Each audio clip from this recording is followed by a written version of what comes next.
संजय राऊत हे जे रोज शोध लावतात, देशाचे गृहमंत्री माननीय अमितभाई शहा हे रायगडावर छत्रपती शिवाजी महाराजांच्या पुण्यतिथीनिमित्त समाधीचं दर्शन घ्यायला आले. त्या समाधीची पार्श्वभूमी अशी की ती समाधीचं जीर्णोद्धार केल्यानंतर 100 वर्ष पूर्ण होत होतं.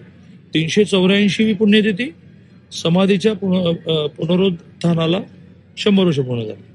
जिजामातेच्या समाधीचं दर्शन घेणं, छत्रपती शिवाजी महाराजांच्या सिंहासनाचं दर्शन घेणं, छत्रपती शिवाजी महाराजांचं समाधी दर्शन.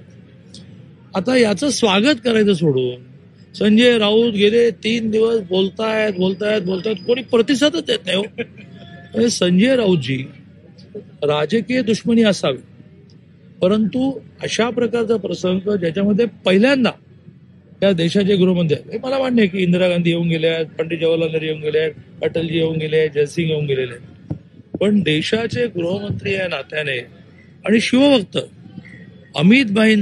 संजय राऊतजी अमितभाईंचं 500 पाणी छत्रपती शिवाजी महाराजांवरचं स्वतः तयार केलेलं, संदर्भ गोळा केले, पुस्तक येत्या काही दिवसात पुण्यात प्रकाशित व्हायचं की दिल्लीत व्हायचं एवढाच मुद्दा राहिलेला आहे.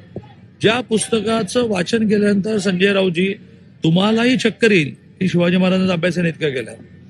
त्या अमितभाईंबद्दल केवळ तुम्ही सत्तेमध्ये नाही, तुम्हाला यायचंय परंतु घेत नाही म्हणून तुम्ही किती दुस्वास करणार. रोज तुमची माणसं चालली आहेत.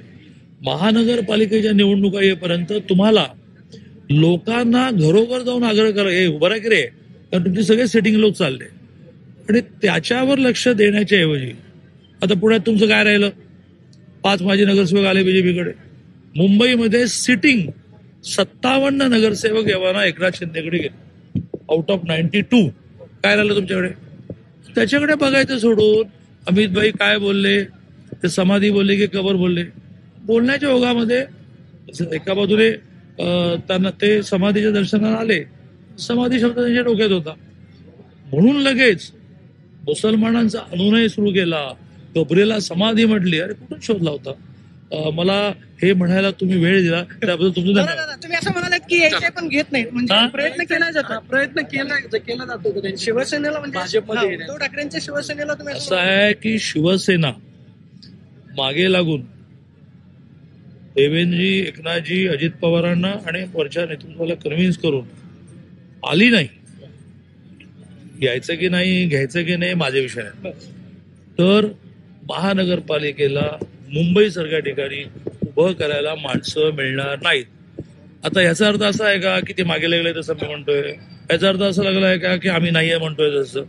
मी आपलं प्रेडिक्शन दिलं की जर ते सत्तेवर आले नाही गळती करत लांब सोडावं, कोल्हापूर, पुणे माणसंच नाही मिळणार, मुंबईत माणसं नाही मिळणार.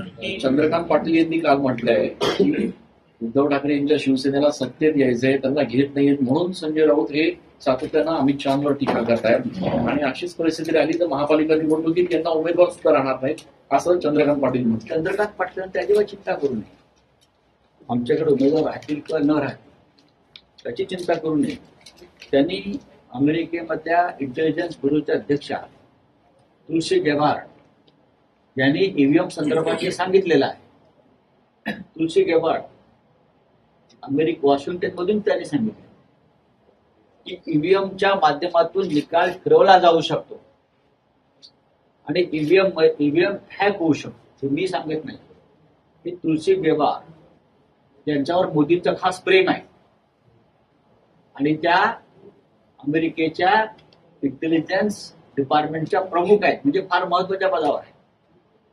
त्याच्यामुळे महाराष्ट्रात तुम्ही कसा विजय मिळवलेला आहे हे तुमच्या प्रिय मैत्रिणींना सांगितलेलं आहे सरकारच्या.